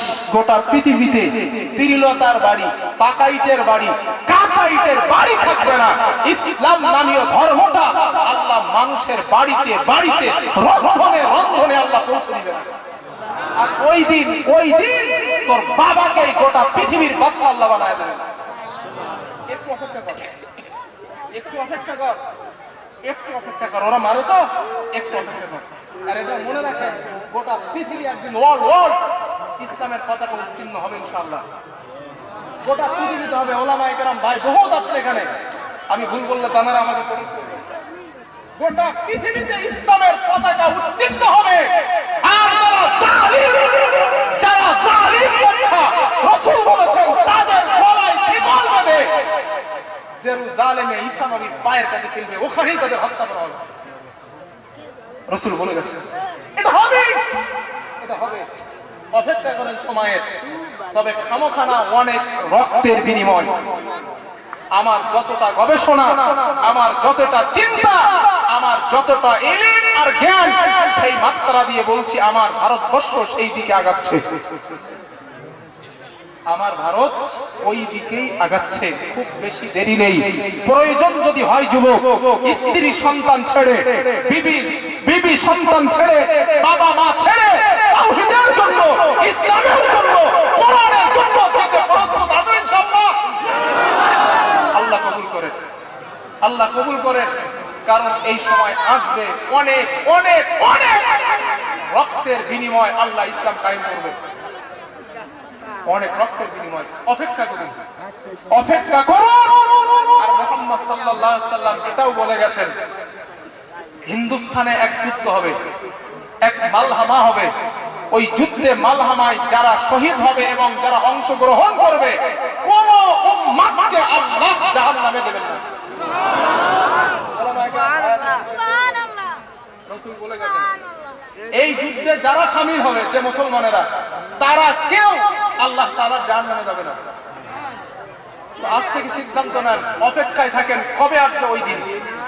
যদি আসে, সন্তান সন্ততি, বাবা মা, পরিবার বর্গ সবগুলা ছেড়ে আল্লাহর জন্য বার হয়ে যান, দ্বীনের জন্য বার হয়ে যান, শান্তি প্রতিষ্ঠা করার জন্য বার হন। ওতে শামিল হওয়া মানে জিহাদের পথে শামিল হওয়া, আর জিহাদের পথে শামিল হওয়া মানে মরবেন জান্নাতে সেলুট। মুসলিম তো এমন, মরলে গাজী, মরলে শহীদ, জিতলে গাজী। আফগানিস্তানের সঙ্গে যখন রাশিয়ার যুদ্ধ হয়েছিল, আফগানিস্তান রাশিয়ার যে যুদ্ধ সেনা, সে বলেছিল মুসলমানদের হারানো পসিবল, সম্ভব হবে না। তাদের হাতে অস্ত্র নাই, তাদের হাতে পাওয়ার নাই, তাদের হাতে গোলা বারুদ নাই, তাদের হাতে উন্নত মানের বন্দুক কামান নাই। এরপরেও তাদের সাথে কেন পারি না? কারণ তাদের ঈমান নামীয় অস্ত্র আছে, কারণ তাদের বিশ্বাস তারা মরলে শহীদ হবে আর বাঁচলে গাজী হবে। সুতরাং তাদের জীবনের কোনো পরোয়া নাই, জীবনের কোনো ভয় নাই, তারা মরবে, জান্নাতে যাবে। সুতরাং যাদের জীবনের পরোয়া নাই, তাদের সাথে পারা সম্ভব না। এটাই মুসলমানের ইতিহাস যুবক, এটাই মুসলমানের ইতিহাস। বদরের ময়দানে যারা জীবনে তরবারি ধরে নাই, যারা জীবনে যুদ্ধ করে নাই, যারা জীবনে আঘাত সহ্য করে নাই, যারা জীবনে শত্রুর সামনে যুদ্ধের মোকাবেলা হয় নাই, সম্মুখীন হয় নাই, সেই মানুষ গেল 313 জন। আর যারা যুদ্ধে পারদর্শী, খাবার পেটে, উন্নত মানের অস্ত্র শস্ত্র হাতে যুদ্ধে পারদর্শী 1000 কাফেরের বিরুদ্ধে লড়াই করলো, বিজয় দিয়েছিল আল্লাহ কাদের? জোরে বলে, বিজয় হয়েছিল কাদের? মুসলমানের। ময়দানে যান, ময়দানে যান, ইমানের উপরে ইস্তেকামত থাকেন, বিজয় আপনার আসবে ইনশাআল্লাহ। রবের ওয়াদা, রবের ওয়াদা, আলা ইন্না নাসরুল্লাহি করিব। বান্দা, আমার সাহায্য তোদের খুব নিকটে, খুব নিকটে, খুব নিকটে। একটু ইমানের উপরে দাঁড়ায় থাক, আমি রবের সাহায্য তোদের কাছে আসবেই। শুধু ইমানের উপরে থাকতে হবে। যুবক রাজি আছেন? যুবক রাজি আছেন?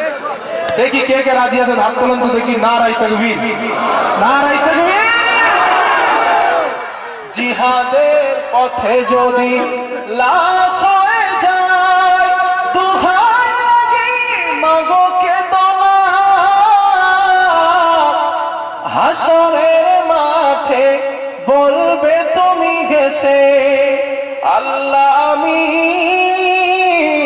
শহীদের মা।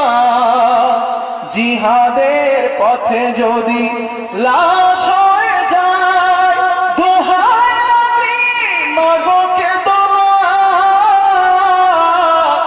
হাসরের মাঠে বলবে তুমি ঘেঁষে, আল্লাহ আমি শহীদের মা, আল্লাহ আমি শহীদের মা। শহীদেরা মরে নামা ও